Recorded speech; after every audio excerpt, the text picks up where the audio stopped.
ॐ स्थापकाय च धर्मस्य सर्वधर्मस्वरूपिणे अवतारवरिष्ठाय रामकृष्णाय ते नमः। यथाग्नेर्दाहिका शक्ति रामकृष्णे स्थिता हि या सर्वविद्यास्वरूपां तां शारदां प्रणमाम्यहम्। नमः श्रीयतिराजाय विवेकानन्दसूरये सच्चित्सुखस्वरूपाय स्वामिने तापहारिणे।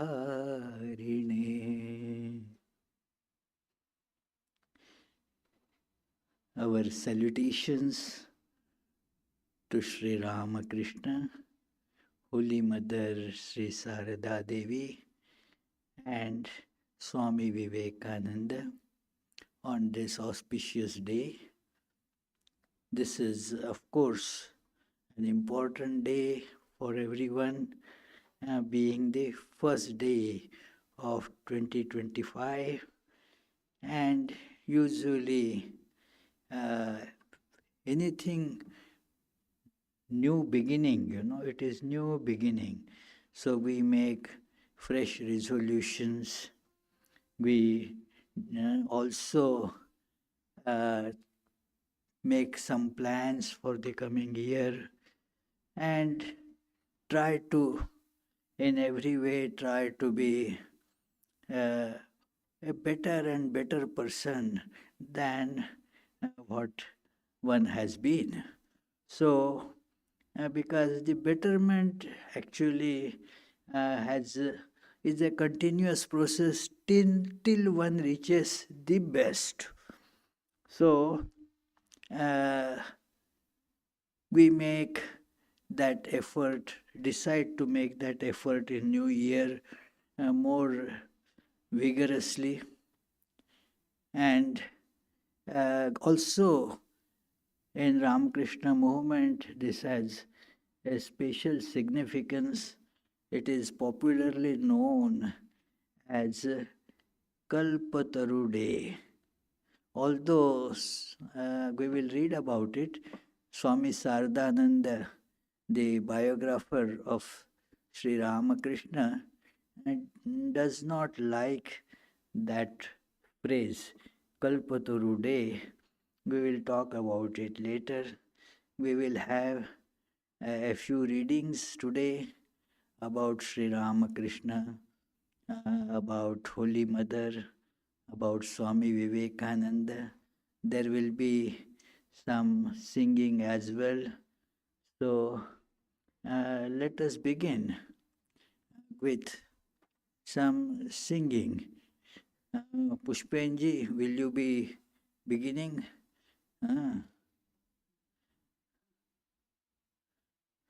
Pushpen and Abhijit, they will present a popular song on Sri Ramakrishna.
এসেছে নূতন মানুষ দেখবি যদি আয় চলে, এসেছে নূতন মানুষ দেখবি যদি আয় চলে, এসেছে নূতন মানুষ দেখবি যদি আয় চলে, তার বিবেক বৈরাগ্য ঝুলি, বিবেক বৈরাগ্য ঝুলি দুই কাঁধে সদা ঝুলে, এসেছে নূতন মানুষ দেখবি যদি আয় চলে, এসেছে নূতন মানুষ দেখবি যদি আয় চলে।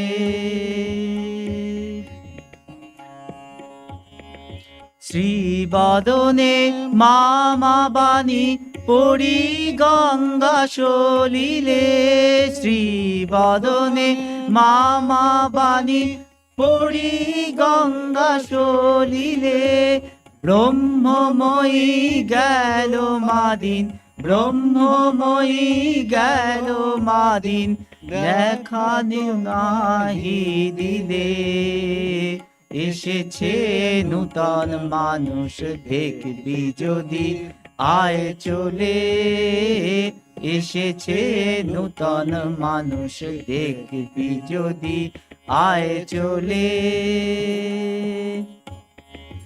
নাস্তিক অজ্ঞানী নরে সরল কথায় শিখালে, নাস্তিক অজ্ঞানী নরে সরল কথায় শিখালে, যেই কৃষ্ণ সেই কৃষ্ণ, যেই কালী সেই কৃষ্ণ, নাম ভেদ এক মূলে, এসেছে নূতন মানুষ দেখবি যদি আয় চলে, এসেছে নূতন মানুষ দেখবি যদি আয় চলে। একোয়া ওয়াটার পানি বাড়ি নাম দেয় জলে, একোয়া ওয়াটার পানি বাড়ি নাম দেয় জলে, আল্লাহ গড় ঈশা মুসা, আল্লাহ গড় ঈশা মুসা কালী নাম ভেদ বলে, এসেছে নূতন মানুষ দেখবি যদি আয় চলে, এসেছে নূতন মানুষ দেখবি যদি আয় চলে। দীন ধনী মানি জ্ঞানী বিচার নাই জাতি কুলে, দীন ধনী মানি জ্ঞানী বিচার নাই জাতি কুলে, আপন হারা পাগল পাড়া, আপন হারা পাগল পাড়া সরলে হারিলে, এসেছে নূতন মানুষ দেখবি যদি আয় চলে, এসেছে নূতন মানুষ দেখবি যদি আয় চলে। বাহু দু বাহু তুলিয়ে ডাকে আয় রে তোরা আয় চলে, দু বাহু তুলিয়া ডাকে আয় রে তোরা আয় চলে, তোদের তরে কৃপা করে, তোদের তরে কৃপা করে বসে আছি বিরলে, যতন করি পারের তরি, যতন করি পারের তরি, বেঁধেছি ভবের কুলে। এসেছে নূতন মানুষ দেখবি যদি, আয় চলে।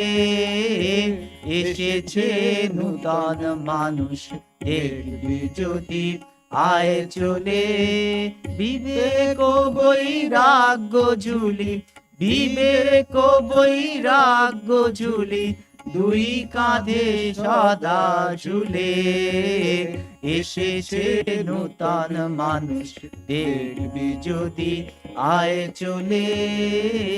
এসেছে নূতন মানুষ দেখবি যদি, আয় চলে।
Swami says singing is a spiritual practice, listening is not.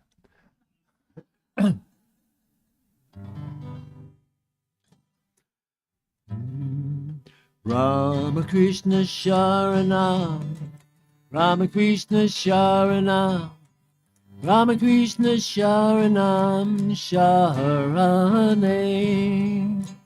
Ramakrishna my refuge, Ramakrishna my refuge, Ramakrishna my refuge, my refuge. Chanaragantoham, Chanaragantoham, Chanaragantoham Sharane. I surrender to you, I surrender to you, I surrender to you, my refuge. Sharanam, Ramakrishna Sharanam, Ramakrishna Sharanam, Ramakrishna Sharanam Sharane. Ramakrishna my refuge, Ramakrishna my refuge, Ramakrishna my refuge, Ramakrishna. Kripai Kelam, Kripai Kelam, Kripai Kelam Charane. You are grace incarnate, you are grace incarnate, you are grace incarnate, Ramakrishna. Ramakrishna Sharanam, Ramakrishna Sharanam, Ramakrishna Sharanam Sharane. Ramakrishna my refuge, Ramakrishna, my refuge. Ramakrishna, my refuge, my refuge. Lama Shigurave, Lama Shigurave, Lama Shigurave, Namo Namah. Salutations, Guru, salutations, Guru, salutations, Guru Ramakrishna, Ramakrishna Sharanam, Ramakrishna Sharanam. Ramakrishna Sharanam Sharane.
चण्डाल प्रतिहतरयो यस्य प्रेम प्रवाहो लोकातीतो व्यहनजहो लोककल्याणमार्गम्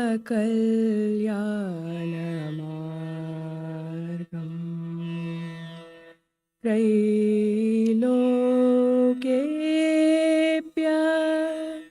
प्रतिममहिमा जानकी प्राणबन्धो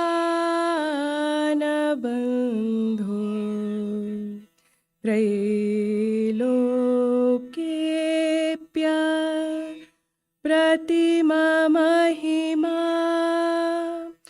जानकी प्राणबन्धो भक्त्या ज्ञानं वृतवरवपुः सीतया योहिरा भक्त्या ज्ञानं वृतवरवपुः सीतया योहिरामः स्तब्धीकृत्या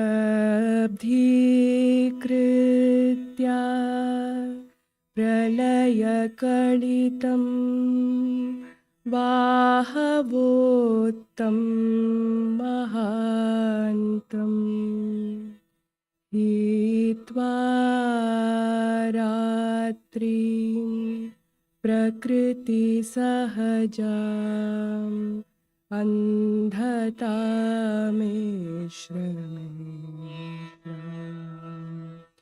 गीतं शान्तं मधुरमपि यः सिंहनादं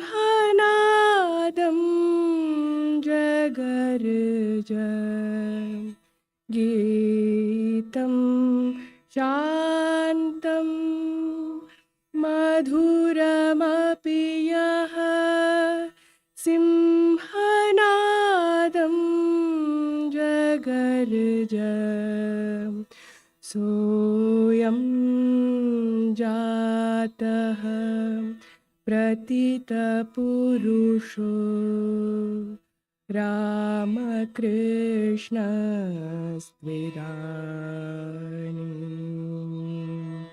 सोऽयं जातः प्रतितपुरुषो रामकृष्णं द्विधाम् नरदेव देव जय जय नरदेव नरदेव देव जय जय नरदेव नरदेव देव जय जय नरदेव नरदेव देव जय जय नरदेव नरदेव देव जय जय नरदेव शक्ति समुद्र समुत्ततरङ्गं दर्शित प्रेम विजृम्भितरङ्गं शक्ति समुद्र समुत्ततरङ्गं दर्शित प्रेम विजृम्भितरङ्गं संशय राक्षसनाशमहास्त्रं यामि गुरुं शरणं भववैद्यं संशय राक्षसनाशमहास्त्रं यामि गुरुं शरणं भववैद्यं नरदेव देव जय जय नरदेव नरदेव देव जय जय नरदेव नरदेव देव जय जय नरदेव अद्वयतत्त्वसमाहितचित्तं प्रोज्ज्वल भक्तिपटावृतवृत्तम् अद्वयतत्त्वसमाहितचित्तं प्रोज्ज्वल भक्तिपटावृतवृत्तं कर्मकलेवरमद्भुतचेष्टं यामि गुरुं शरणं भववैद्यं कर्मकलेवरमद्भुतचेष्टं यामि गुरुं शरणं भववैद्यं नरदेव देव जय जय नरदेव नरदेव देव जय जय नरदेव नरदेव देव जय जय Nardev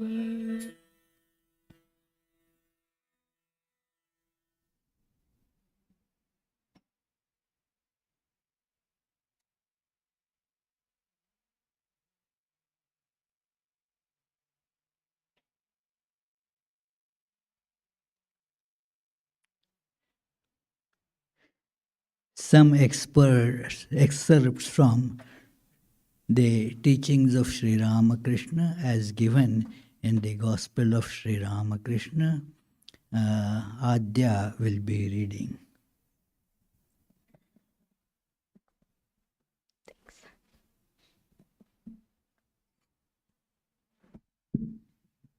Sri Ramakrishna arrived at the house before the worship began and became engaged in a conversation with Vijay Krishna Goswami and the other devotees. The lamps were lighted and the divine service was about to begin. The master asked if Shivanand would come to the festival. A Brahmo devotee said that he had other important things to do and was not coming. Master, I feel very happy when I see Shivanand. He always seems to be absorbed in the bliss of bhakti. Further, a man who is respected by so many surely possesses some divine power. But he has one great defect. He doesn't keep his word. Once he said to me that he would come to Dakshineswar, but he neither came nor sent me word. That is not good. It is said that truthfulness alone constitutes the spiritual discipline of the Kali Yuga. If a man clings tenaciously to truth, he ultimately realizes God. Without this regard for truth, one gradually loses everything. If by chance I say that I will go to the pine grove, I must go there even if there is no further need of it, lest I lose my attachment to truth. After my vision of the Divine Mother, I prayed to her, taking a flower in my hands. Mother, here is thy knowledge and here is thy ignorance. Take them both, and give me only pure love. Here is thy holiness and here is thy unholiness. Take them both, Mother, and give me pure love. Here is thy good and here is thy evil. Take them both, Mother, and give me pure love. Here is thy righteousness and here is thy unrighteousness. Take them both, Mother, and give me my pure love. I mentioned all these, but I could not say, Mother, here is thy truth and here is thy falsehood. Take them both.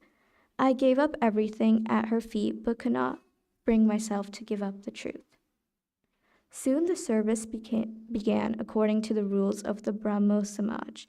The preacher was seated on the day. After the opening prayer, he recited holy texts of the Vedas and was joined by the congregation in the invocation to the Supreme Brahman. They chanted in chorus, Brahman is truth, knowledge, and infinity. It shines as bliss and immortality. Brahman is peace, blessedness, and one without a second. It is pure and unstained by sin. The minds of the devotees were stilled, and they closed their eyes in meditation. The master went into deep samadhi.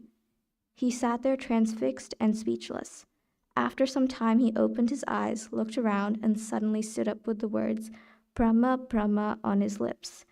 Soon the devotional music began, accompanied by drums and cymbals. In a state of divine fervor, the master began to dance with the devotees.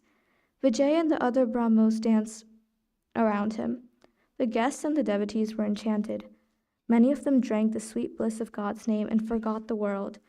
The happiness of the material world appeared bitter to them, at least for the time being.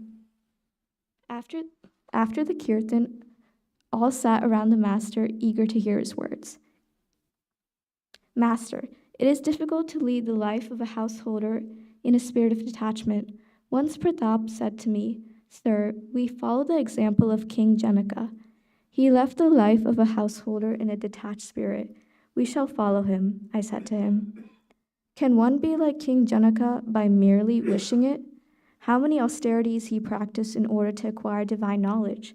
He practiced the most intense form of asceticism for many years and only then returned to the life of the world. Is there then no hope for householders? Certainly there is. They must practice spiritual discipline in solitude for some days. Thus they will acquire knowledge and devotion. Then it will not hurt them to lead the life of the world. But when you practice discipline in solitude, keep yourself entirely away from your family. You must not allow your wife, son, daughter, mother, father, sister, brother, friends, or relatives near you. While thus practicing discipline in solitude, you should think, I have no one else in the world. God is my all. You must also pray to him with tears in your eyes for knowledge and devotion. If you ask me how long you should live in solitude away from your family, I should say that it would be good for you if you could spend even one day in such a manner. 3 days at a time are still better. One may live in solitude for 12 days, a month, 3 months, or a year, according to one's convenience and ability. One hasn't much to fear if one leads the life of a householder after attaining knowledge and devotion.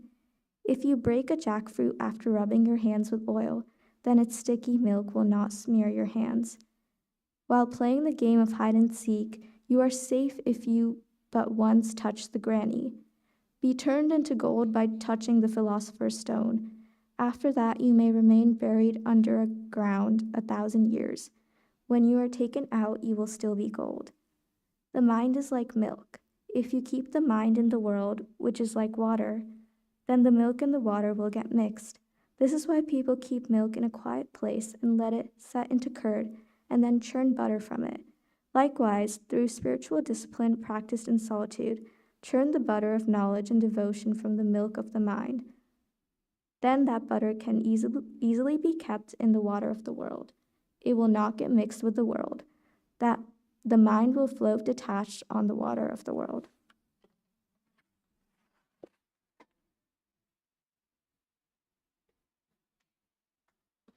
Ginny, do you want to sing a song? Come quickly.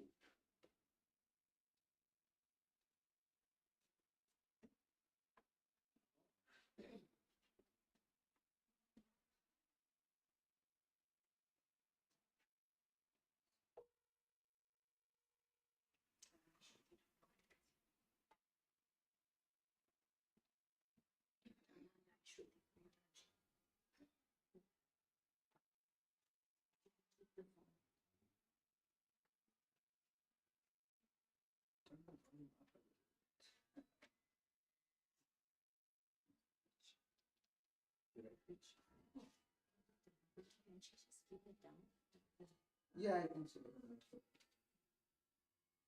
Want to keep it down? It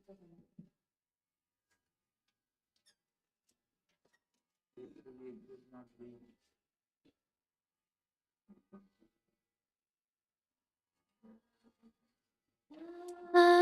Sa Uyash sorry.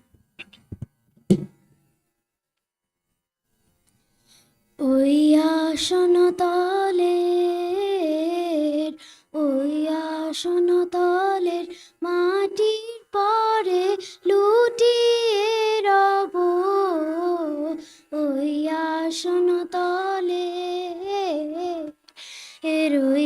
আসনতলের তোমার চরণ ধুলায় ধুলায় ধূসর হব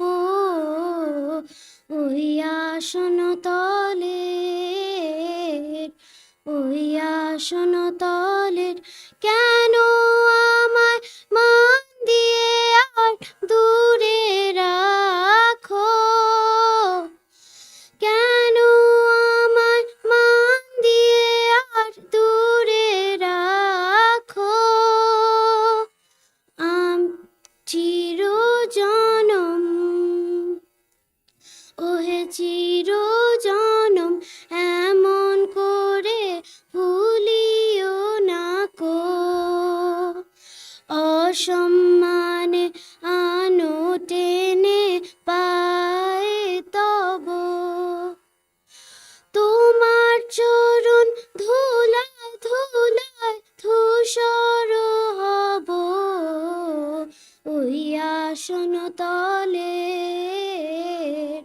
ওই আসনতলের মাটির পরে লুটিয়ে রব ওই আসনতলের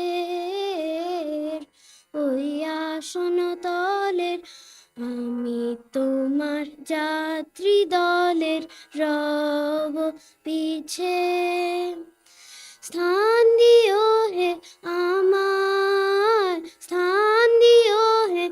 আমায় তুমি সবার নিচে প্রসাদ লাগি কতই লোকে আসে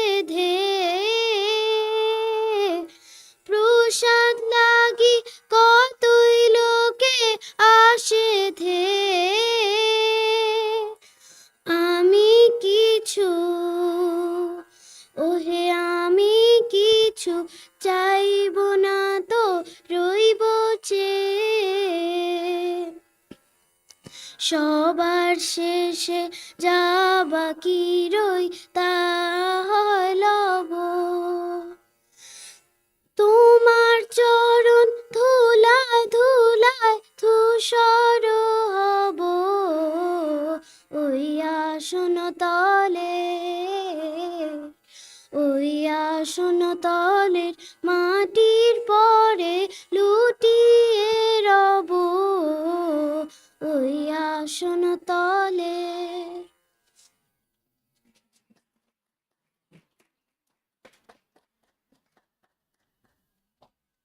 Very good. Now there will be some reading from the teachings of Holy Mother.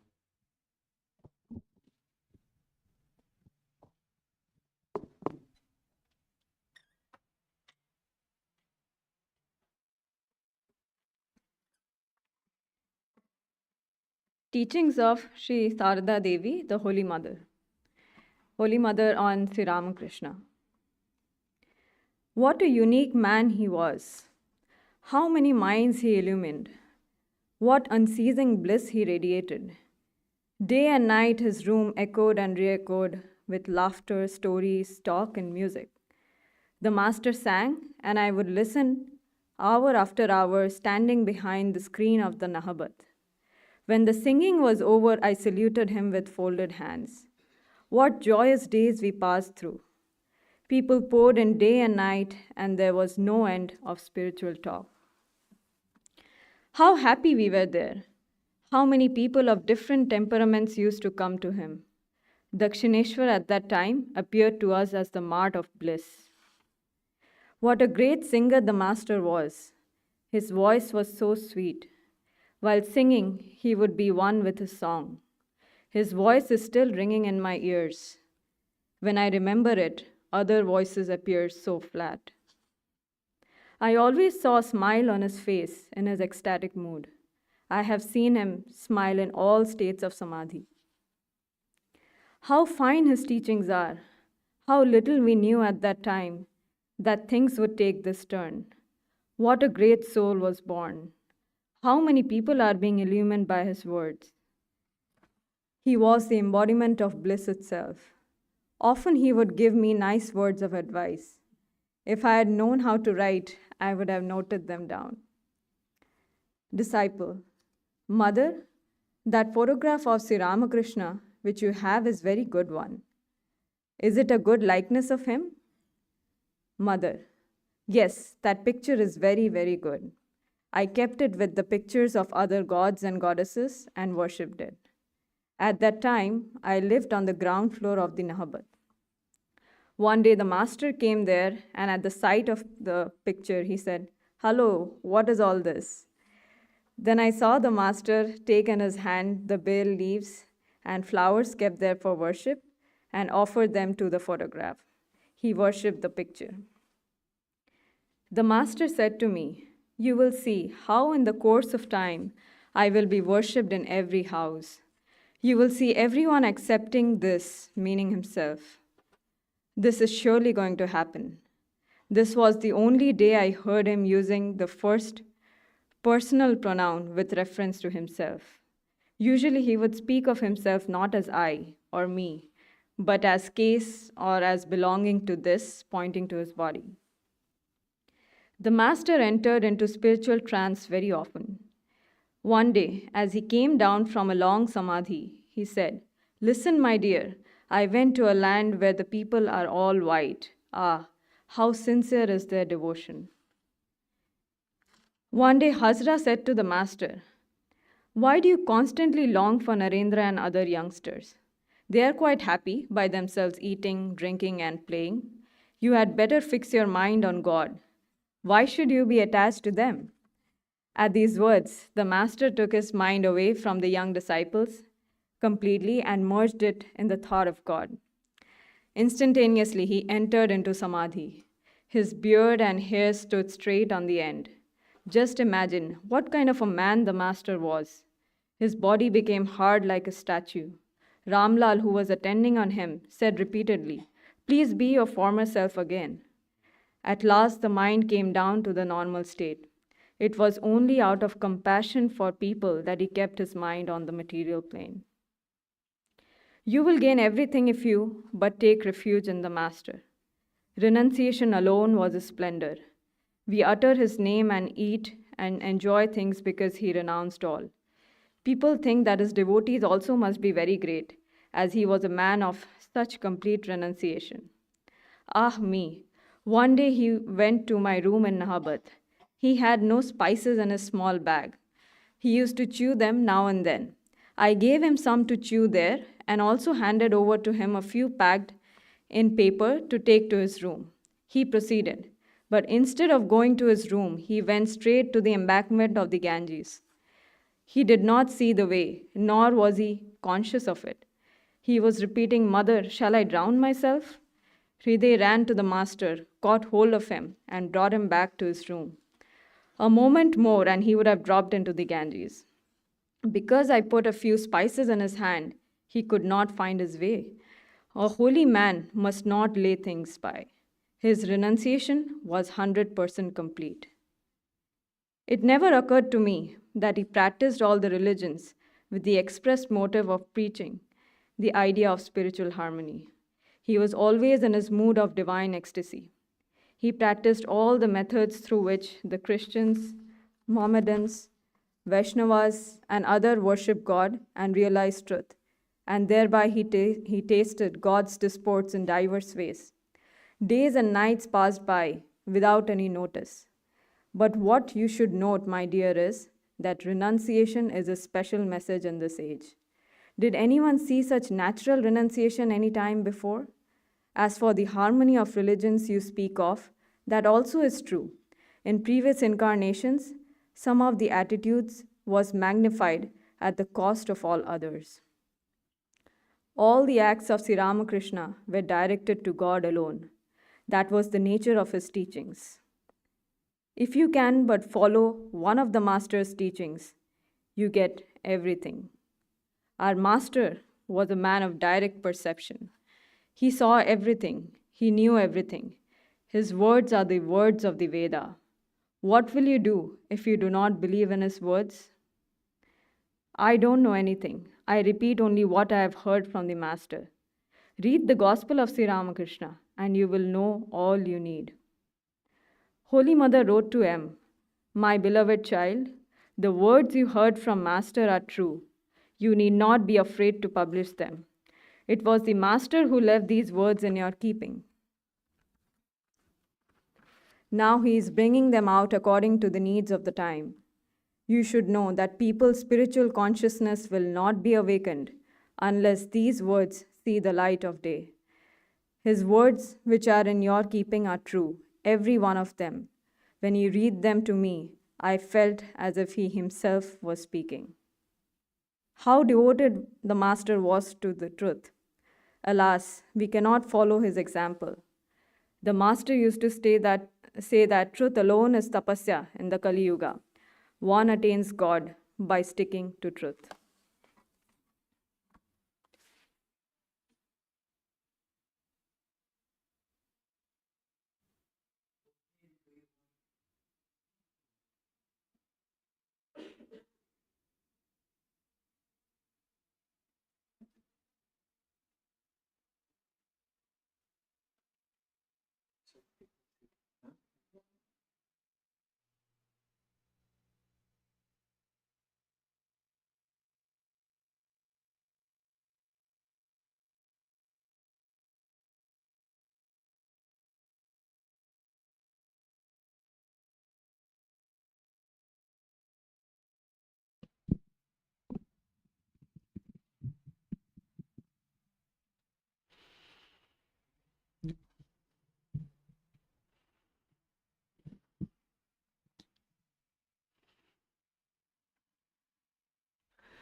देवी प्रसन्नवदने करुणावतारे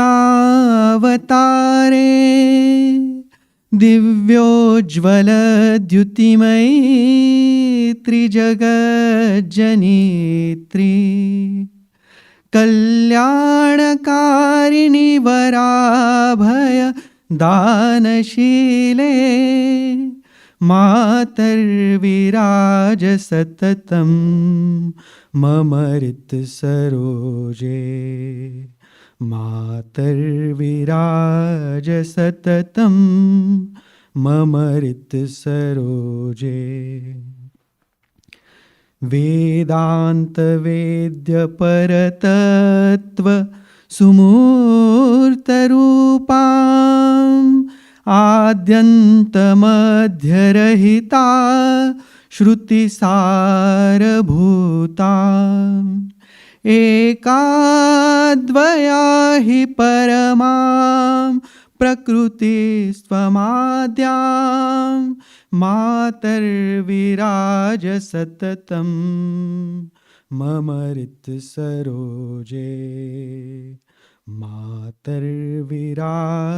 सततं मम हृत्सरोजे मायामनुष्यतनुधारिणि विश्ववन्दे लीलाविलासकरि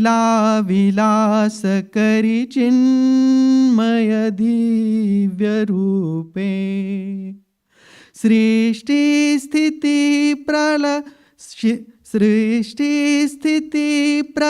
सृष्टिस्थितिप्रलयकारिणि विश्वशक्ते मातर्विराज सततं मम हृत्सरोजे मातर्विराज सततं मम हृत्सरोजे वैराग्यभक्तिवरदा भवतारिणी त्वं माङ्गल्यशान्तिनिलया यामृतस्वरूपा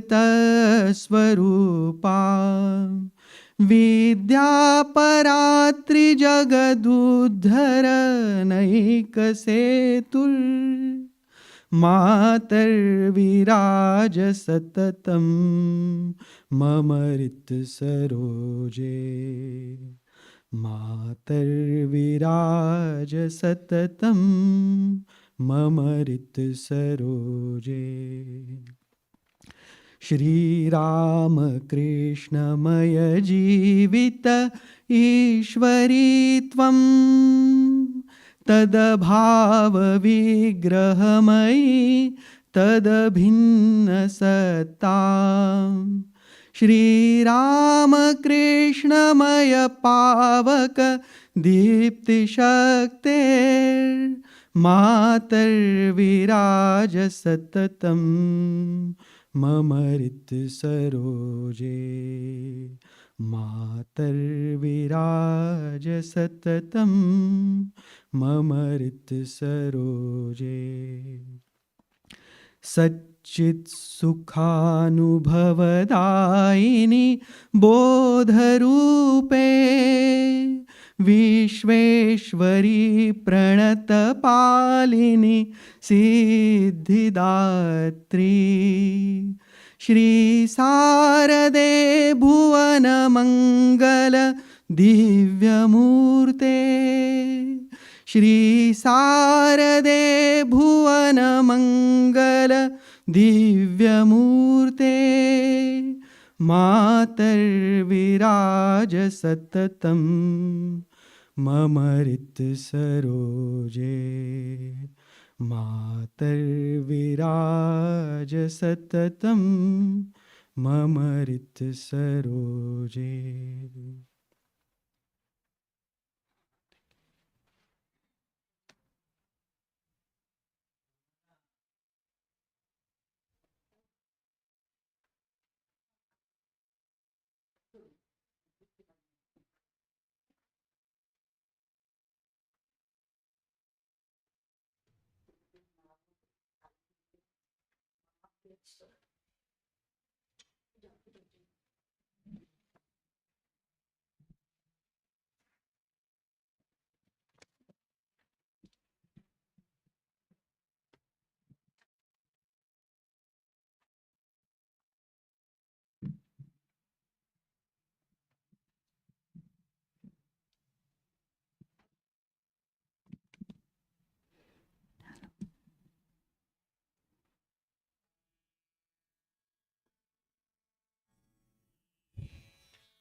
ওগো দয়াময়ী একবার যদি সম্মুখে আসিয়া দাঁড়াও ওগো দয়াময়ী একবার যদি সম্মুখে আসিয়া দাঁড়াও, ক্ষণিক আসিয়া হাসিয়া আমার তৃষিত হিয়াটি জুড়াও। ও গো দয়াময়ী, একবার যদি সম্মুখে আসিয়া দাঁড়াও। কতদিন হায় ভ্রমিয়া হেথায় কাঁদিয়াছি শুধু তব প্রেরণায়। তুমি ছাড়া আর কেহ নাহি মোর, ক্ষণিক হাসিয়া ভুলাও। ও গো দয়াময়ী, একবার যদি সম্মুখে আসিয়া দাঁড়াও। মাগো তব মুখে হাসির মায়ায় কুসুম আপন সৌরভ পায়। সাগরের ঢেউ মলয় সমীর আপন প্রভাব পায়। তোমার মধুর হাসির ধারায় ক্লেশ দুঃখ জীব সব ভুলে যায়। তোমার সে মুখ একবার যদি ধ্যানে আনিয়া দাও। ও গো দয়াময়ী, একবার যদি সম্মুখে আসিয়া দাঁড়াও।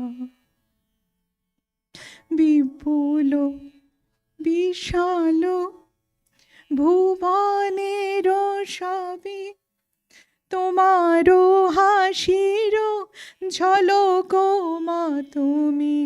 এ অধমে তুমি কৃপা করে শুধু সে দর্শন শিখা। ও গো দয়াময়ী, একবার যদি সম্মুখে আসিয়া দাঁড়াও।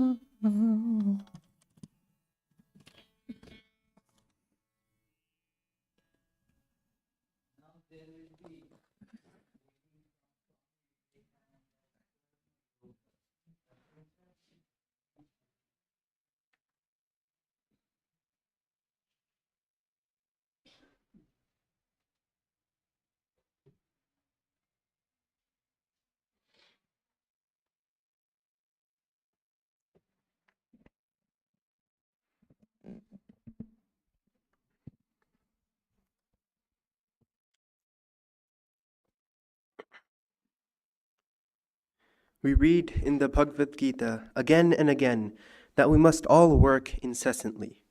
All work is by nature composed of good and evil.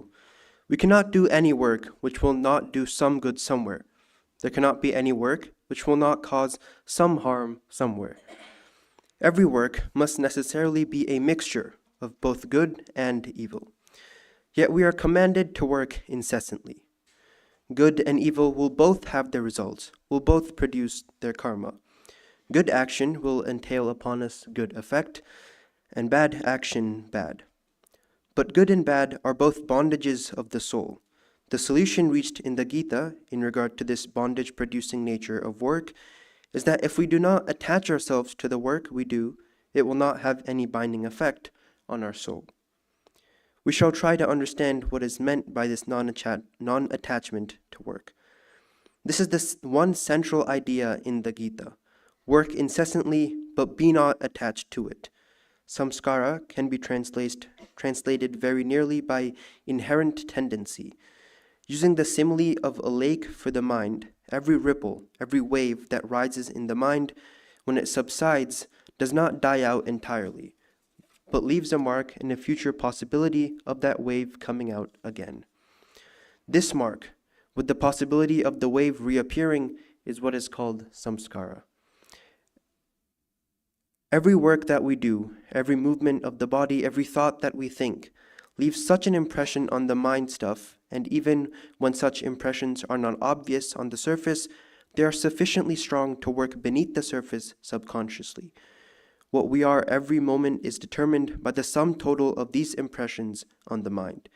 What I am, just at this moment, is the effect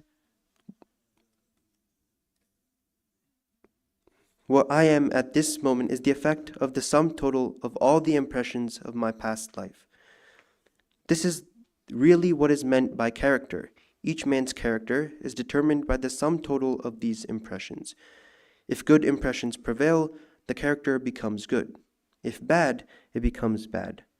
If a man continuously hears bad words, thinks bad thoughts, does bad actions, his mind will be full of bad impressions, and they will influence his thought and work without his being conscious of the fact.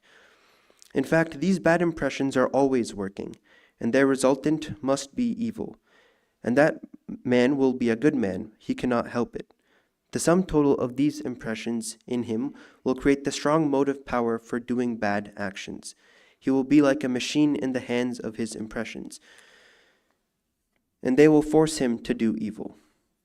Similarly, if a man thinks good thoughts and does good works, the sum total of these impressions will be good, and they, in a similar manner, will force him to do good even in spite of himself. When a man has done so much good work and thought so many good thoughts that there is an irresistible tendency in him to do good, in spite of himself, and even if he wishes to do evil, his mind, as the sum total of his tendencies, will not allow him to do so. The tendencies will turn him back. He is completely under the influence of the good tendencies. When such is the case, a man's good character is said to be established. As the tortoise tucks its feet and head inside the shell, and you may kill it and break it in pieces, and yet it will not come out. Even so, the character of the man who has control over his motives and organs is unchangeably established. He controls his own inner forces, and nothing can draw them out against his will. By this continuous reflex of good thoughts, good impressions, moving over the surface of the mind, the tendency for doing good becomes strong, and as the result, we feel able to control the indriyas, the sense organs, the nerve centers. Thus alone will character be established. Then alone a man gets to truth. Such a man is safe forever. He cannot do any evil. You may place him in any company, there will be no danger for him.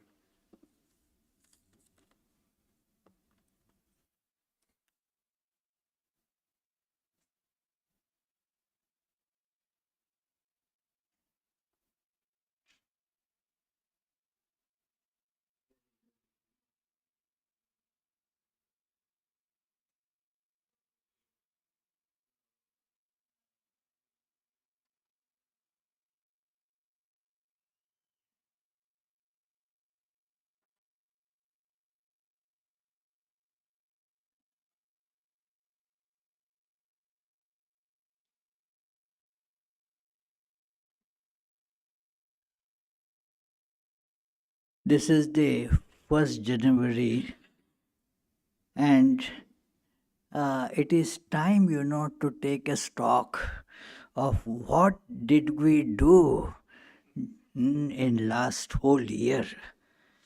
So there will be a presentation, a quick slide show of some of the activities that we had here during 2024. So it will now start, and then after that there will be a nice poem written by Tridib Rai. Tridib Da is a good poet. We had some of his poems earlier also. So it will be sung by Abhijit Adak.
নমস্কার।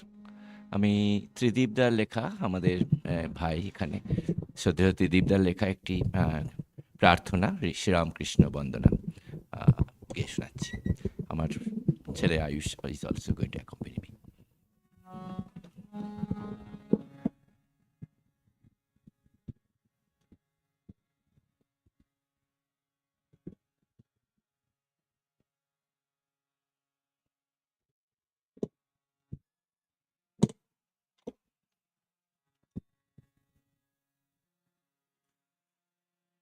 বলো বলো সবে আনন্দ মুখর রবে, অমৃত মধুর নাম শ্রীরাম কৃষ্ণ হে। বলো বলো সবে আনন্দ মুখর রবে, অমৃত মধুর নাম শ্রীরাম কৃষ্ণ হে। পরম আপন জন অমূল্য রতন ধন, পরম আপন জন অমূল্য রতন ধন, চির স্নেহময় শ্রীরাম কৃষ্ণ হে। বলো বলো সবে আনন্দ মুখর রবে, অমৃত মধুর নাম শ্রীরাম কৃষ্ণ হে।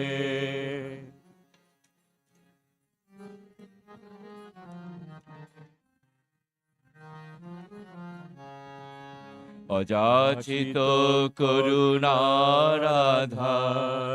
পূর্ণ ব্রহ্ম যুগাবতার, অযাচিত করুণারাধার পূর্ণ ব্রহ্ম যুগাবতার, ভক্ত বৎসল শ্রী রাম কৃষ্ণ হে। লহ বারে বারে অশ্রু নয়ন ভরে, লহ বারে বারে অশ্রু নয়ন ভরে, পরম পূর্ণ নাম শ্রীরাম কৃষ্ণ হে। পরম পূর্ণ নাম শ্রীরাম কৃষ্ণ হে। বলো বলো সবে আনন্দ মুখর রবে, অমৃত মধুর নাম শ্রীরাম কৃষ্ণ হে।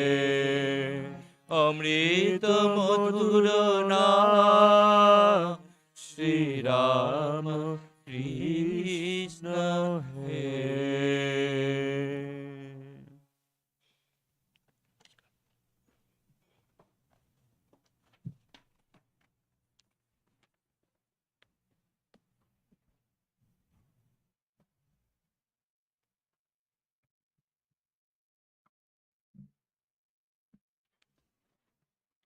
Very nice poem and beautifully presented.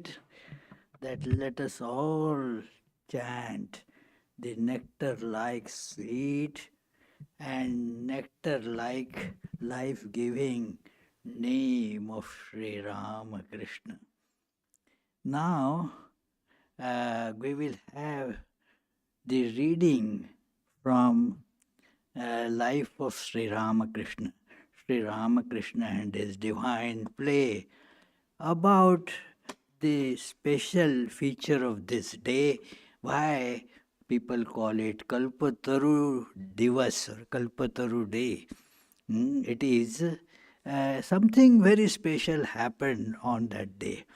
So we will have the reading from that book. Our Adi Maharaj will do the reading.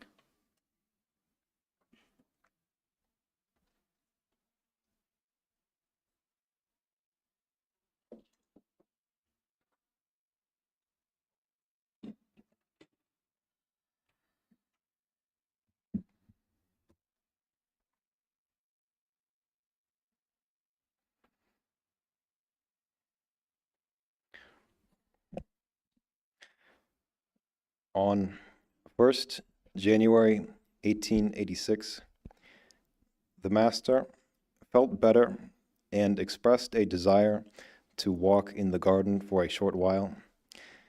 Because it was a holiday, the householder devotees began arriving at the Kasapur garden after midday individually and in groups. The Master came down from upstairs at 3 p.m. There were more than 30 people talking amongst themselves inside the house and sitting under the trees in the garden. They all stood up reverently and bowed down when they saw him. The Master went out through the western door of the hall, descended onto the garden path, and proceeded slowly southward to the gate. The devotees followed him at a little distance. When he reached the midpoint of the path between the house and the gate, the Master saw Girish, Ram, Atul, and a few others under a tree on the west side of the path. They bowed down to him and came to him joyfully. Before anyone had spoken a word, the Master addressed Girish, asking him, "Girish, what have you seen and understood that makes you say all these things, that I am an avatar and so on, to everyone wherever you go?" Unperturbed, Girish knelt down at the Master's feet, folded his hands before his raised face, and responded in a voice choked with emotion, "What more can I say of him? Even the sages Vyasa and Valmiki could find no words to measure his glory." Girish's sincere faith expressed in those words so moved the Master that he said to the devotees while looking at Girish, "What more need I tell you? I bless you all. May you all be illumined." He became overwhelmed by love and compassion for his devotees and went into ecstasy after uttering those few words. That selfless and profound blessing touched the devotees deep within their hearts, and they became mad with joy. They forgot time and space. They forgot the Master's illness. They forgot that they had vowed not to touch the Master until his recovery. They saw that a wondrous divine being had come down to them from heaven and was calling to them affectionately. They also felt that their suffering grieved him and that he was carrying in his heart an infinite pain and compassion for them and offering them shelter as selflessly as a loving mother. They became anxious to bow down to him and take the dust of his feet. Their cries of victory to Ramakrishna resounded in all directions as one by one they bowed down to him. As they touched his feet, the ocean of the Master's compassion burst through all bonds and created an astonishing phenomenon. Almost every day in Dakshineswar, we had seen the Master become overwhelmed with compassion and grace and bless some devotees with his powerful divine touch. On this day, as he remained in a semi-ecstatic state, he began to touch each devotee present in a similar way, and their joy was boundless. The devotees understood that from this day on, the Master would no longer conceal his divinity from them or from anyone else in the world. They had no doubt that from now on, all sinners and sufferers, despite their shortcomings, lack of spirituality, and feelings of inadequacy, would find shelter at his blessed feet. Seeing the Master in that unique and exalted state, some became speechless and could only watch him as if bewitched. Some called out loudly to everyone inside the house to come and be blessed by the Master's grace. Others picked flowers from the garden and began to worship him, uttering mantras and showering him with flowers. When the Master's ecstasy came to an end after some time, the devotees calmed down. The Master finished his walk in the garden, then returned to the house and sat down in his room. Ramchandra and some devotees have said that on that day the Master became the Kalpataru, the wish-fulfilling tree, but we think it is more reasonable to describe this event as a manifestation of the Master's fearless divine nature, or to say that he revealed himself on that day, granting fearlessness to all. It is said that the Kalpataru gives people whatever they ask for, good or bad, but the Master did not do that.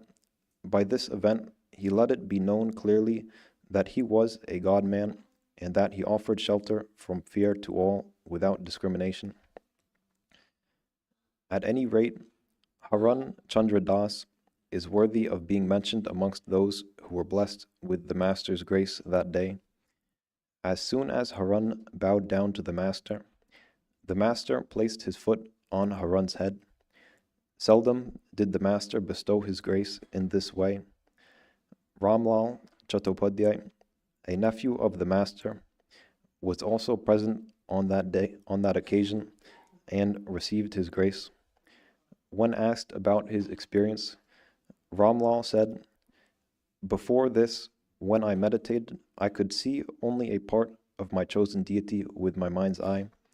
When I saw his feet, I couldn't see his face, and when I saw his form, from his face to his waist, I couldn't see his feet. Moreover, whatever I saw never seemed to be alive. But no sooner had the Master touched me that day than the whole form of my chosen deity appeared in my heart as a living presence, benign and effulgent." We remember 9 or 10 devotees who were present on that day: Girish, Atul, Ram, Navagopal, Haramohan, Vaikunta, Kishori, Roy, Haran, Ramlal, and Akshay. Mahendra Nath Gupta, the recorder of the Gospel of Sri Ramakrishna, may also have been present, but amazingly, none of the Master's would-be monastic disciples were there at the time. The night before, Narendra and some other disciples had been engaged in sadhana in addition to serving the Master, so they were tired and were sleeping in their room.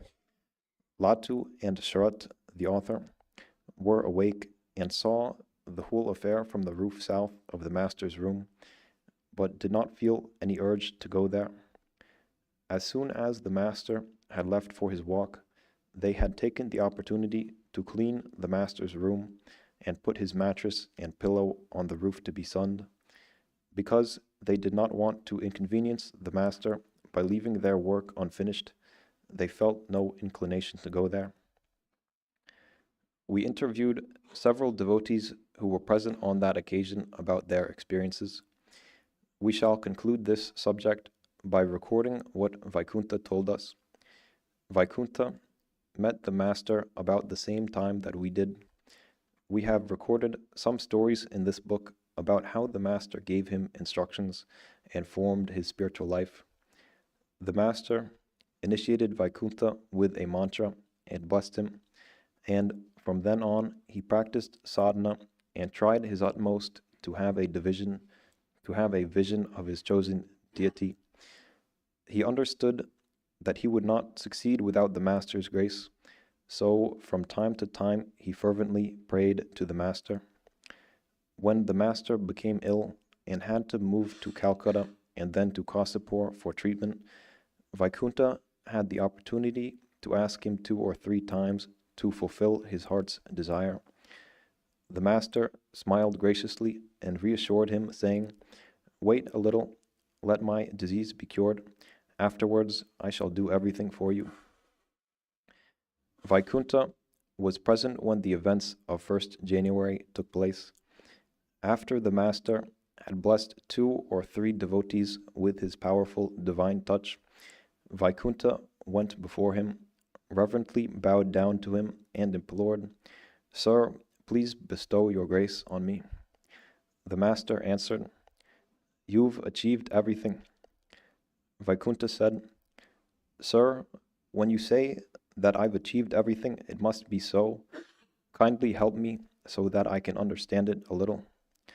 The Master said, "All right," and gently touched his chest for a moment. Vaikunta described it thus: "Consequently, a wonderful change came across my mind.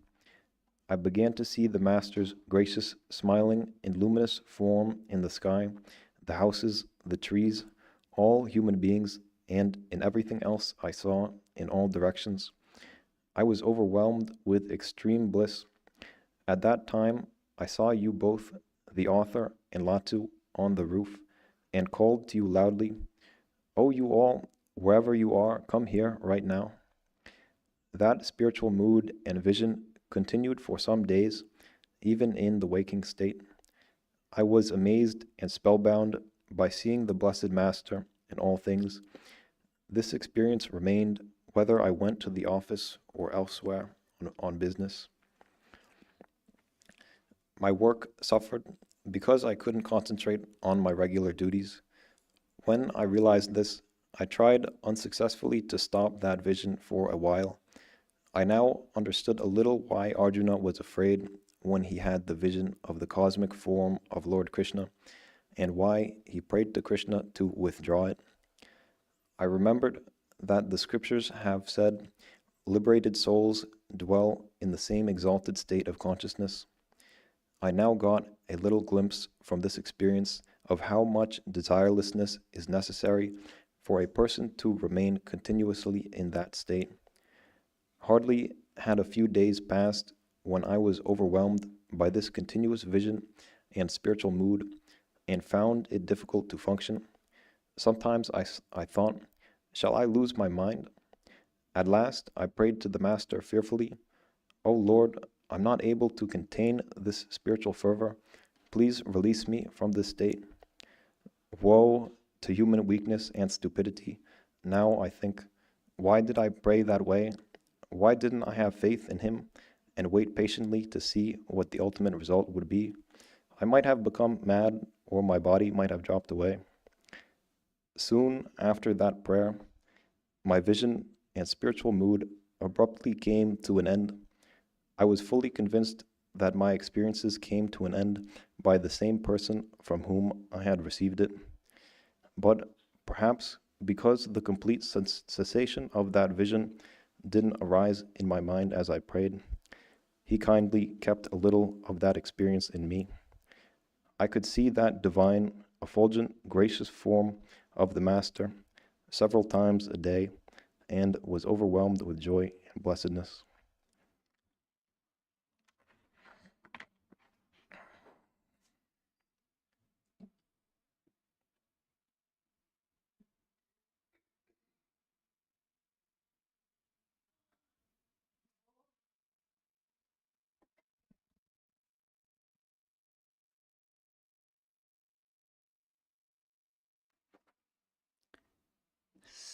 So we read and heard actually about the great significance of this particular day when Sri Ramakrishna bestowed the special blessings by his touch to a large number of devotees. And thus, we feel we should also be blessed with his touch on this day. That is why lot of people, lot means I am telling many hundreds of thousands of people line from midnight at that place that you are seeing there, and the Kashipur. The line is very long. I saw that it is just to describe from that Kashipur where this happened, that house, till Dakshineshwar. That line goes on.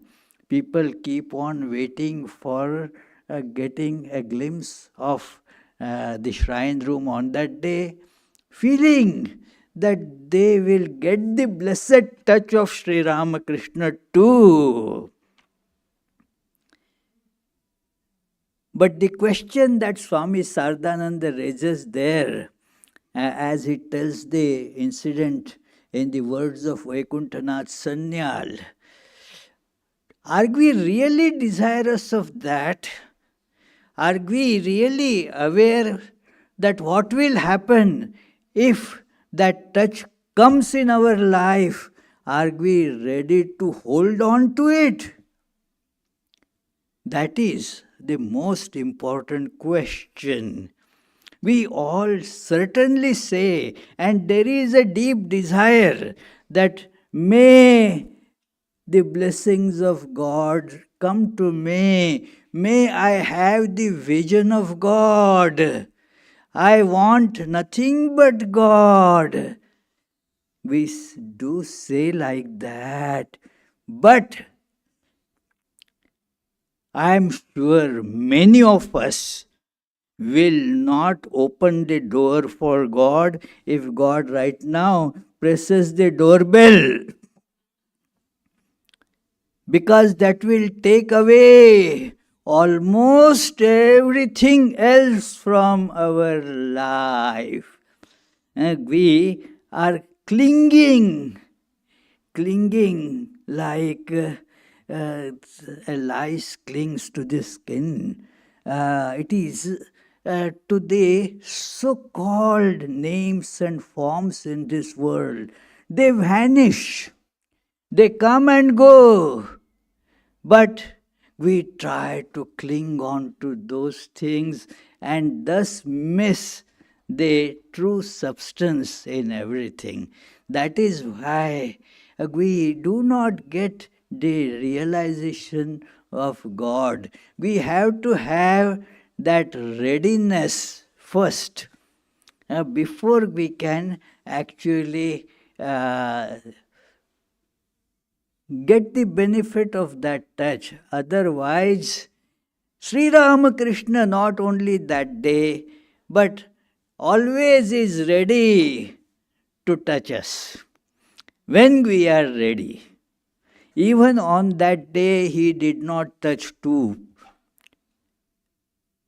because they were very much not ready.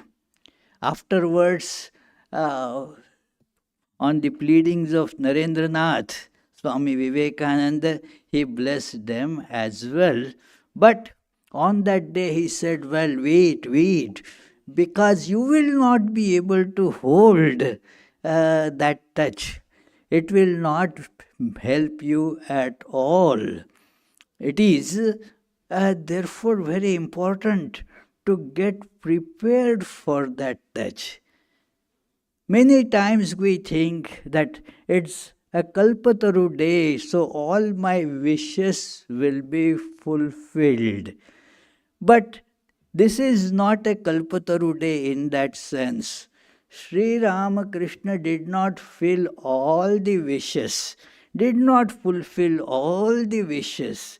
Only the wish for God realization, and they were really aspiring for that. They were pushed a little ahead according to their capacity in that direction. So, Swami Sardananda therefore doesn't call it the Kalpataru day, because Kalpataru day, this kind of mythic tree is such that whatever you desire, when you are sitting under that tree, that desire gets fulfilled. Now the big question is, all the desires that rise in our minds, are they really good desires? Are they going to really benefit us? No. Like little babies, they keep on asking to mom, Mom, I want this, I want. But the conscientious parents, they see what is good for the child. They don't give anything and everything that the child asks, but what the child will be benefited by. Only that is given, not everything. So, therefore, God does not give everything. There is that story that you must have read. A man was walking in the forest and then sat under a tree. He didn't know it was this wish fulfilling tree. Sat there, and then he was tired walking and thought, oh, it would be so good to have some food now. And immediately a full 7-course dinner came right in front of him. Oh, and he had to his stomach full all this. And then he thought, my stomach is now full. Now to walk that distance would be difficult. I would take some rest, but it would have been nice had there been a bed. And no sooner this thought came, the bed arrived there.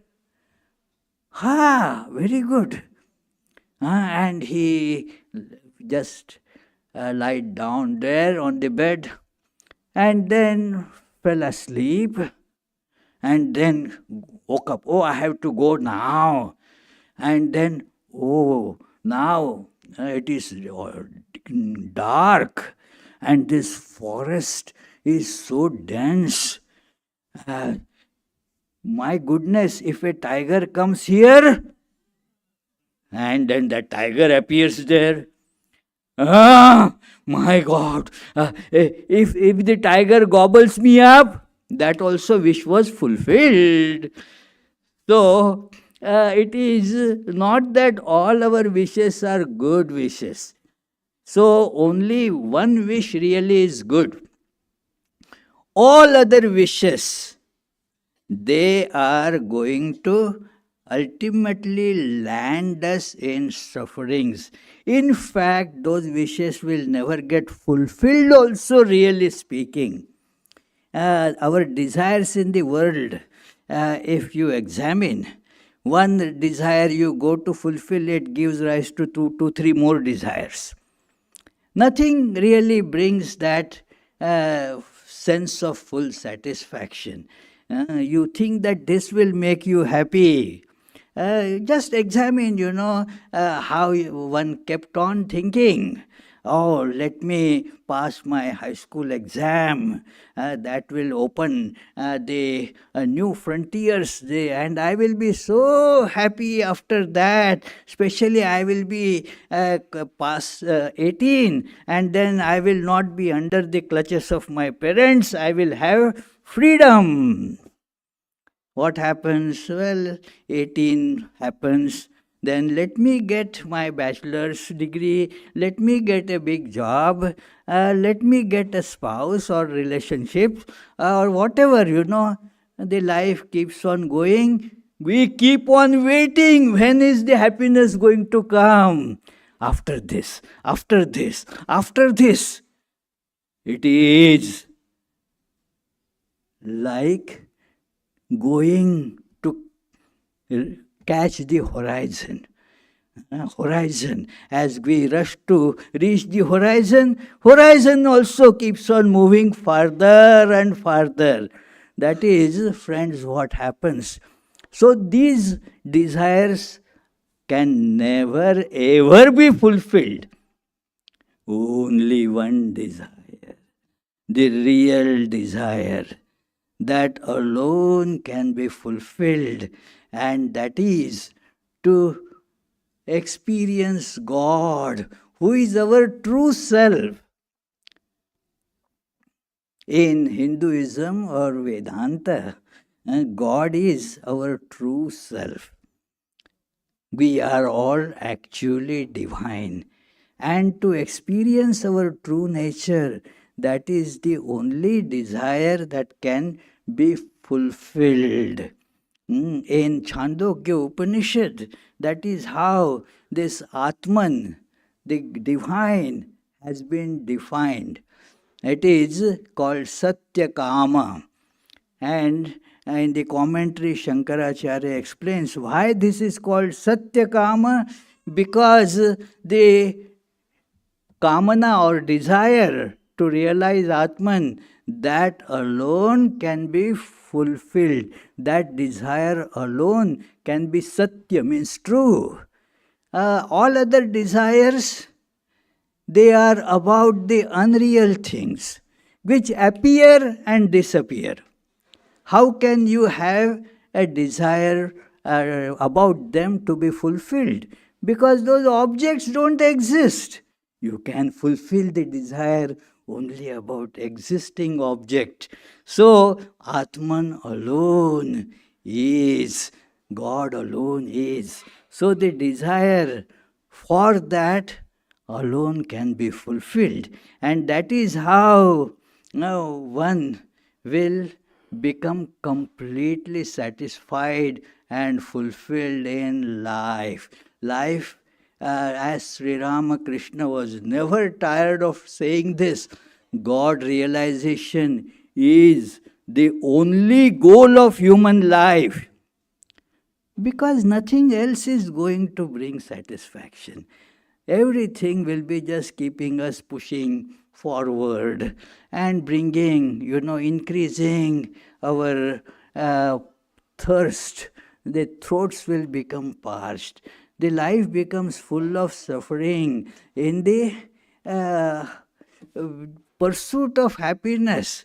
Do we not see this contradiction, friends? That nobody ever goes to get suffering. Everybody goes to get happiness. But what we actually get, that is called suffering. It is inevitable. Whatever you may try, getting happiness in this manner is impossible because we will get cheated all the time.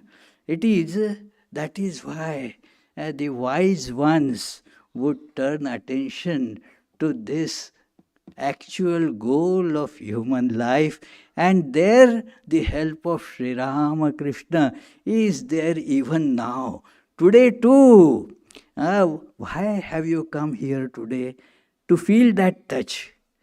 Whether you were aware of it or not, but to feel that divine touch, you have come. That touch is available at this moment as well. If one desires, or if one really craves for it, one will get it even now. So, friends, thank you for coming for this special program today. And it is, again, let us hope and let us pray. This prayer will never go in vain. That Sri Ramakrishna's these blessings be always with us. And, I don't have to repeat that happy 2025 to you. Now there will be the food offering and arati, and then you are all welcome to join the potluck lunch.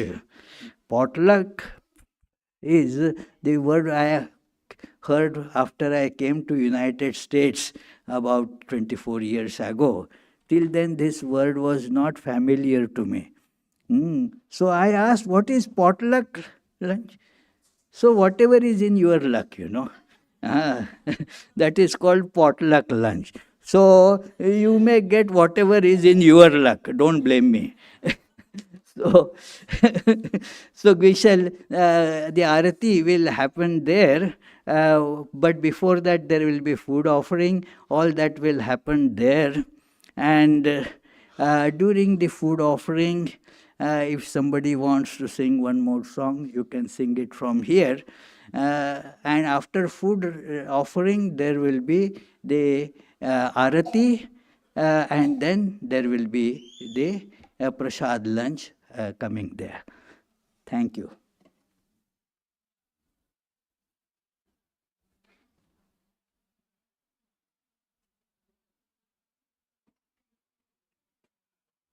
Those who want to get into the hall, of course, there is very limited space, but you have to remove your footwear. Please remove your footwear right where you are sitting.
Yes.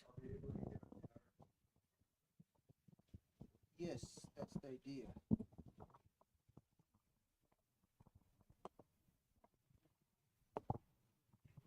Natapat mo na?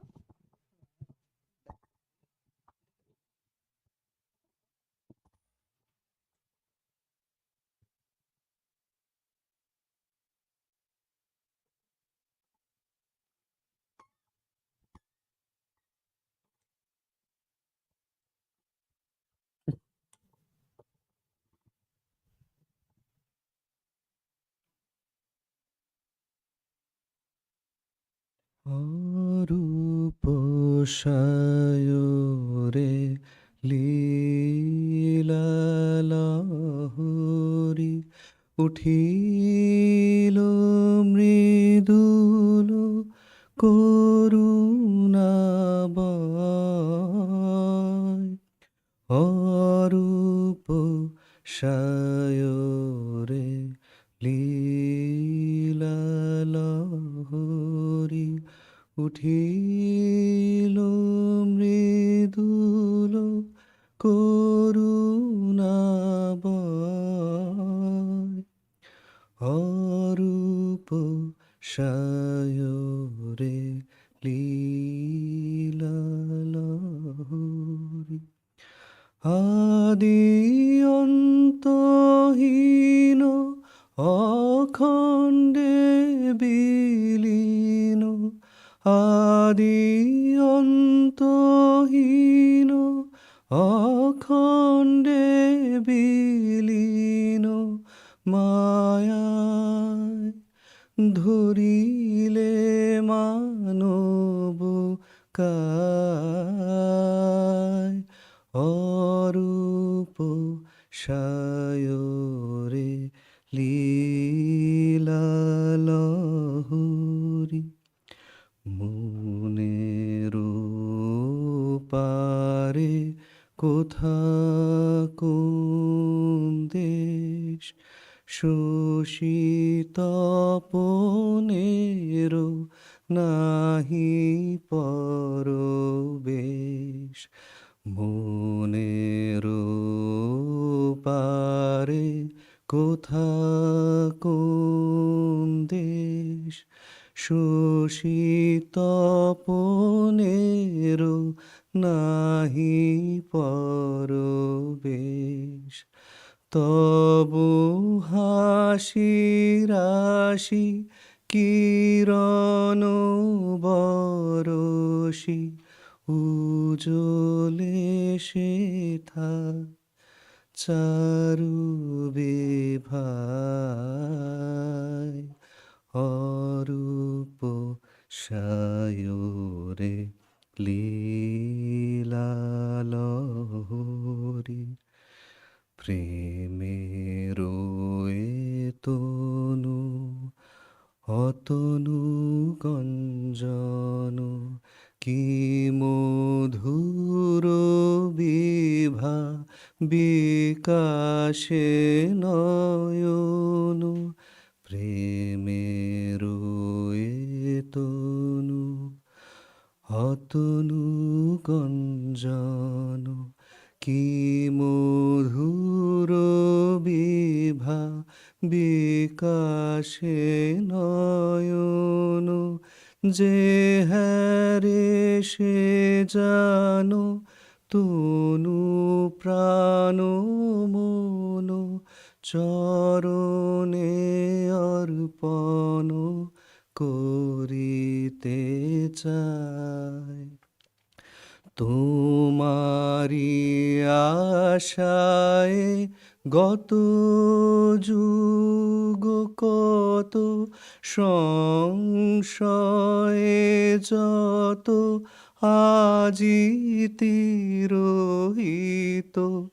যায়াছে আমার লহ উপহার যায়াছে আমার লহ উপহার সপিনু জীবন তবু সেবায় অরূপ সায়রে লীলালহরী।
ধন জগবন্দন বন্দিত মা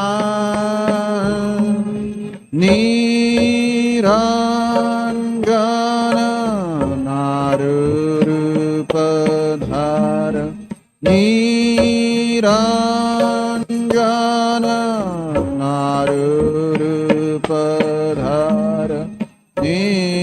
निर्गुण गुणमान मोचन आघदूषण जगभूषण सिद्घन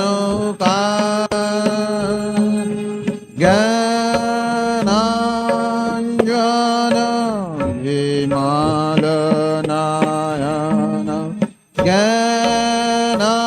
ज्ञानाञ्जन विमलनयन विखाने मोजा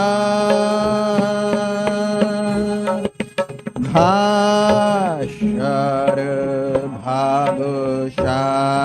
भावसागर चिरन्माद प्रेम पाथा भक्तार्जन जुगल चरण भक्तार्जन जुगल चरण धारण भव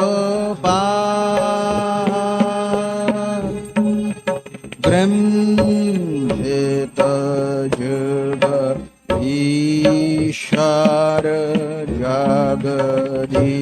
जगदीश्वर जोग सहाय निरोधन समाहित मान निरोधन समाहित मान निरखितव कृपा भञ्जन दुःख काञ्जन करुणाघन कर्म कठोर प्राणार्प जगत तारण प्राणार्पण जगत तारण कृन्तन कोलिडो वञ्चन काम काञ्चन अतिनिन्दित इन्द्रियोरा त्यागीश्वर हे नारबार त्यागीश्वर हे नारबार देह पदे अनुराग निर्भय भात संशय दृढ निश्चय मानशोभा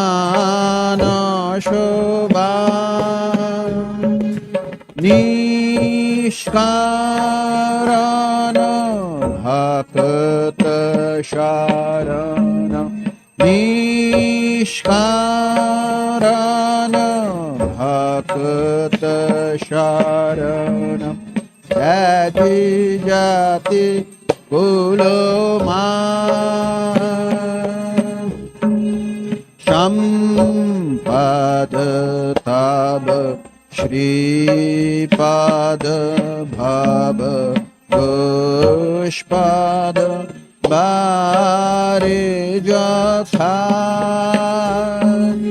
প্রেমার্পণ সমদর্শন প্রেমার্পণ সমদর্শন জগ জন দুঃখ সম্পদ তব শ্রীপদ ভব গোষ্পদ বারে যথা প্রেমার্পণ সমদর্শন প্রেমার্পণ সমদর্শন জগ জন দুঃখ নমো নমো প্রভু বাক্য মনাতীত নমো নমো প্রভু বাক্য মনাতীত মন বচন কাধার প্রভু মন বচন কাধার জ্যোতির জ্যোতি জল হৃদয় কন্দর জ্যোতির জ্যোতি জল হৃদয় কন্দর তুমি তম ভঞ্জন প্রভু তুমি তম ভঞ্জন নমো নমো প্রভু বাক্য মনাতীত নমো নমো প্রভু বাক্য মনাতীত মন বচন কাধার প্রভু মন বচন কাধার জ্যোতির জ্যোতি জল হৃদয় কন্দর জ্যোতির জ্যোতি জল হৃদয় কন্দর তুমি তম ভঞ্জন প্রভু তুমি তম ভঞ্জন ধে ধে ধে লঙ্গ রঙ্গ ভঙ্গ বাজে অঙ্গ সঙ্গ মৃদঙ্গ ধে ধে ধে লঙ্গ রঙ্গ ভঙ্গ বাজে অঙ্গ সঙ্গ মৃদঙ্গ গাইছে ছন্দ ভক্ত বৃন্দ আরতি তোমার গাইছে ছন্দ ভক্ত বৃন্দ আরতি তোমার জয় জয় আরতি তোমার হর হর আরতি তোমার শিব শিব আরতি তোমার খণ্ডন ভাব বন্ধন জগবন্দন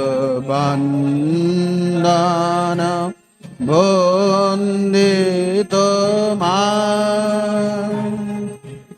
जय श्री गुरु महाराज जी की जय।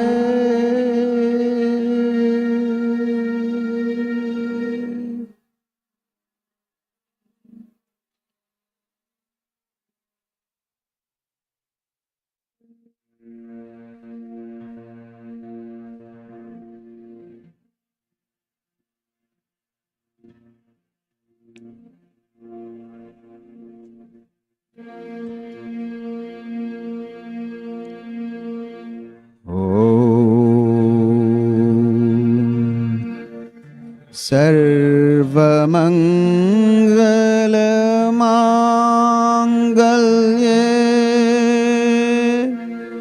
शिवे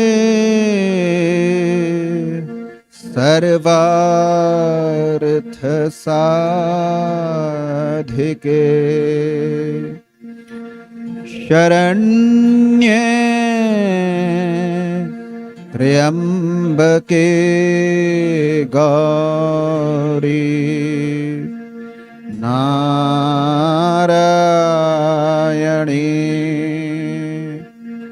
नमोस्तुते।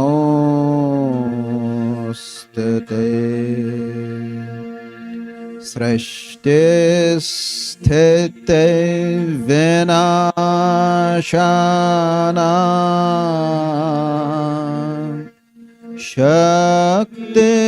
शक्तिभूते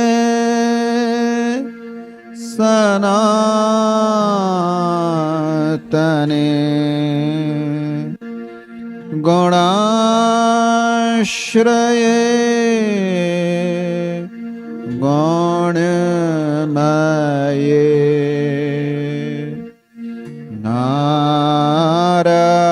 नारायणे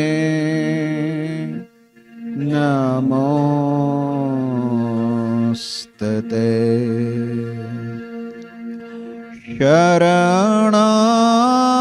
शरणागत दीनार्थ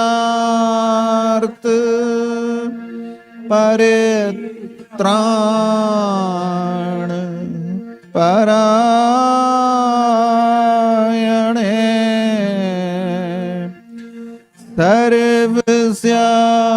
सर्वस्यार्थे हरे देवी नारायणे नमोस्तुते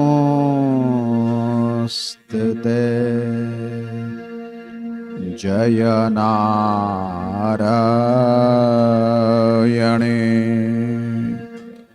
नमोस्तुते जय नारायणे नमोस्तुते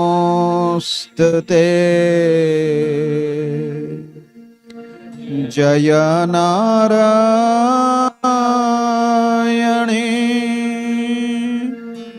नमोस्तुते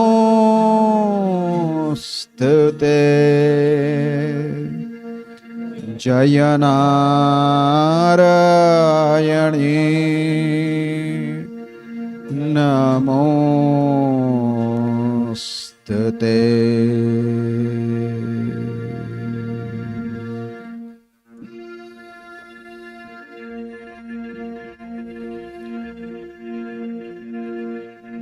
जय श्री राम कृष्ण देव की जय जय श्री शारदा देवी की जय जय श्री स्वामी विवेकानंद की जय जय श्री बुद्ध देव की जय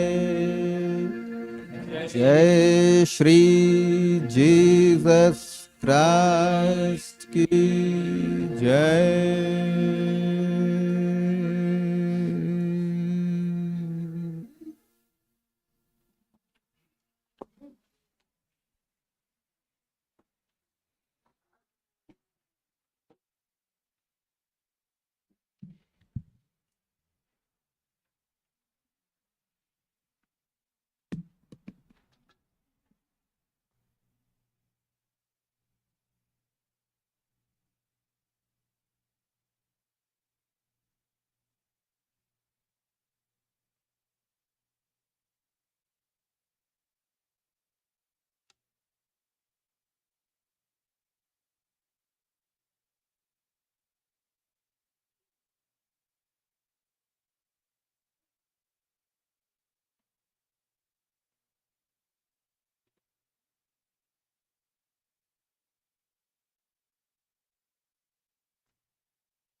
a mantra for this flower offering. After everybody gets flower, and then somebody will come to collect the flower from your hands, and all that will be offered here. After somebody takes the flower from you, then you can go and have your potluck lunch. It is potluck prasad lunch. Do not keep on lingering because it is potluck. Things, nice things will be over, So,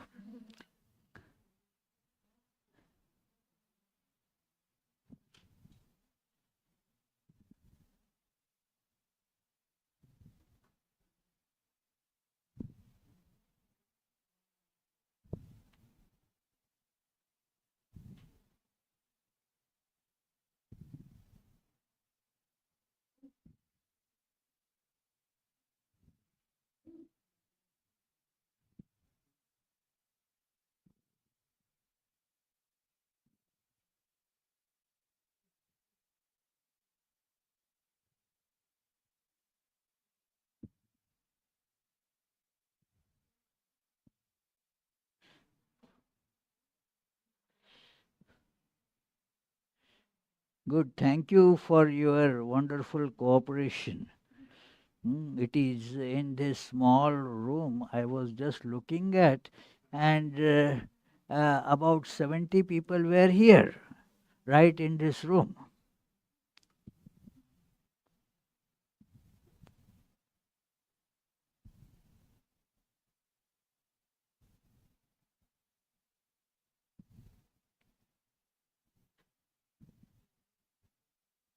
Got flower. Go there, go out and get it. Yeah.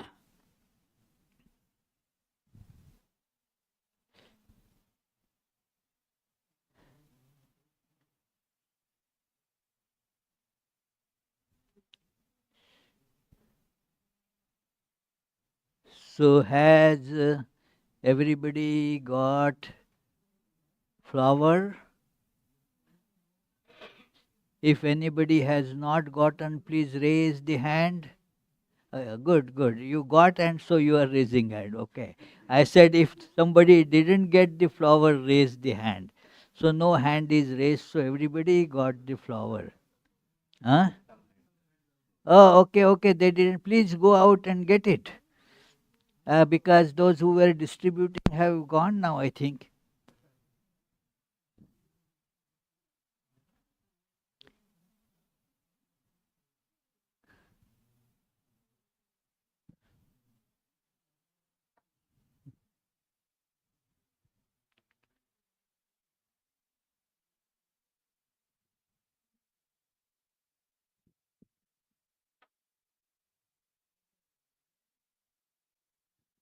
Okay, I think now everybody has got.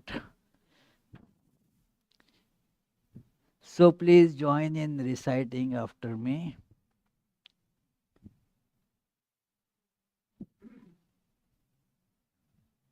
Om Esha Pushpanjali Sangaya Savarnaya